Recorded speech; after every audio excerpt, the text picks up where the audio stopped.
दीपा और अनीता दोनों ही देवरानी और जेठानी थीं। दीपा नौकरी करती थी और अनीता घर संभालती थी। उनका परिवार बहुत बड़ा था। सास ससुर और उन दोनों के बच्चे, कुल मिलाकर घर में 10 लोग थे। और आज कई सालों बाद उनकी बुआ सास अपने भाई के पास रहने आई थी। सुबह उठते ही बुआ जी ने देखा दीपा जल्दी जल्दी अपने काम निपटा रही थी। अनीता ने सबका नाश्ता बना दिया, जिस नाश्ते को दीपा ने सबको परोस दिया। इसके बाद दीपा ने खुद अपना टिफिन पैक किया और जॉब पर चली गई।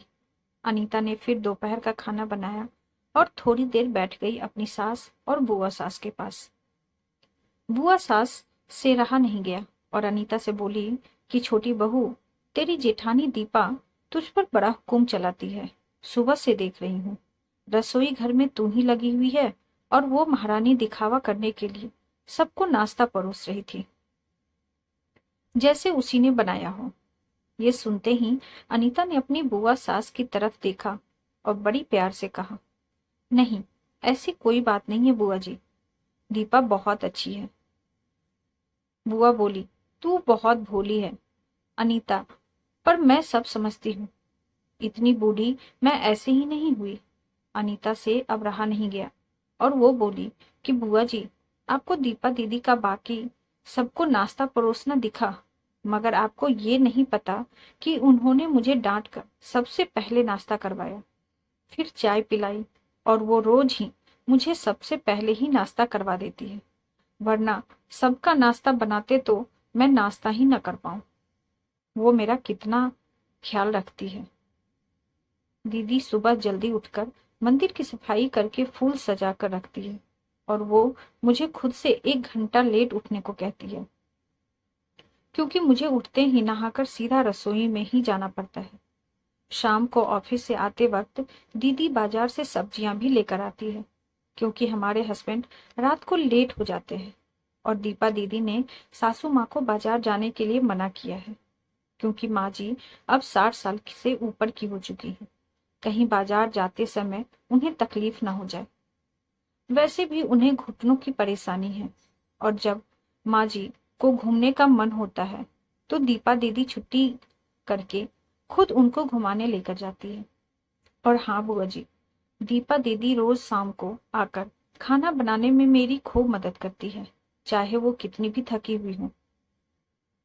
वो मेरी जेठानी जरूर है, मगर वो मुझे अपनी छोटी बहन ही मानती है और मैं उन्हें बड़ी बहन मानती हूँ। ये सब सुनते ही बुआ चुप हो गई। शायद उसकी चुगली अनीता के आगे फेल हो चुकी थी।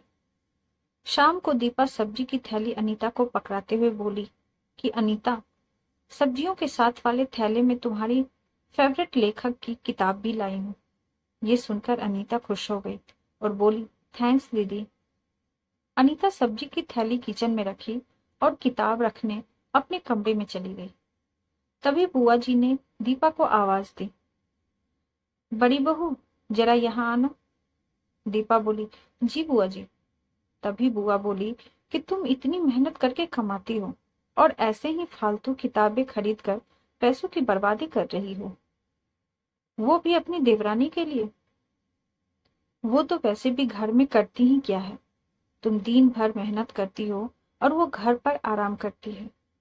इस बात पर दीपा मुस्कुराई और बोली, क्या बुआ जी, आराम? और अनीता, उसे तो कह कह कर आराम करवाना पड़ता है। सुबह से बेचारी लगी ही रहती है। किचन में सबकी अलग अलग पसंद, मेरे और उसके मिलाकर 4 बच्चों का टिफिन, सब वो ही तो करती है। फिर भी उसके चेहरे पर हमेशा एक सुंदर सी मुस्कान ही रहती है। सुबह की चाय पीने का भी समय नहीं रहता उसे। और जब दोपहर बच्चे आते हैं, फिर उनका खाना, उनकी पढ़ाई, सब वही देखती है। वो है, इसीलिए मुझे बच्चों की चिंता भी नहीं रहती और मैं अपना पूरा ध्यान ऑफिस में लगा पाती हूँ। कुछ दिनों पहले ही प्रमोशन मिला है। मम्मी पापा की दवाई कब खत्म हुई और कब लाना है, ये सब वही ध्यान रखती है। घर पर भी कभी कौन सा रिश्तेदार आता है, उनकी सेवा भी वही करती है। और बुआ जी, घर पर रहकर घर और बच्चे संभालना कोई छोटी बात नहीं है। मेहमानों को भी आवभगत अनीता बिना किसी शिकायत के करती है। उसे तो बस पढ़ने का ही शौक है। फिर क्या मैं अपनी छोटी बहन के लिए छोटी सी इच्छा भी पूरी नहीं करूंगी? अगर उसकी इच्छा मैं पूरी नहीं करूंगी तो कौन करेगा? अब तो बुआ की पूरी तरह से ही बोलती बंद हो चुकी थी। फिर दीपा भी अपने कमरे में चली गई। ये सारी बातें दीपा की सास पीछे खड़ी हुई सुन रही थी। वो बुआ के पास आकर बोली कि जीजी, ये दोनों देवरानी जेठानी जरूर है, मगर इनका प्रेम दो सगी बहनों से भी ज्यादा बढ़कर है।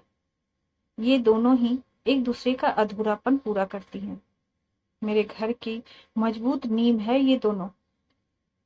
पहले मैं भी एक बुरी सास थी और हमेशा ही मैं इनको लड़ाने की ही सोचती थी, लेकिन इनके प्रेम के आगे मैं भी पिघल गई। और वैसे भी इनको लड़वा कर नुकसान तो हमारे ही घर का है ना, इसीलिए मैं भी इनके ही प्रेम में मिल चुकी हूँ। लेकिन ये बातें दीपा और अनीता की बुआ सास को समझ नहीं आई और वो मुंह घुमाकर अपने कमरे में चली गई, क्योंकि वो तो इनको लड़वाने के लिए आई थी। लेकिन दीपा और अनीता जैसी बहुओं के बीच दरार पैदा करना बिल्कुल नामुमकिन था। और दोस्तों, अगर दीपा अनीता जैसी बहू बेटी हर घर में हो तो उनके प्यारे घर को बड़ी से बड़ी ताकत भी नर्क नहीं बना सकती। वाकई में ऐसी बहुएं हर घर में हो तो हर घर स्वर्ग बन सकता है। आपको ये कहानी कैसी लगी नीचे कमेंट करके हमें जरूर बताइए। अगर आपको ये कहानी पसंद आई हो तो अपने दोस्तों के साथ भी शेयर कीजिए और ऐसी ही प्यारी कहानियां सुनने के लिए हमारे YouTube चैनल से जुड़े रहें और चैनल को सब्सक्राइब करना ना भूलें। Thank you.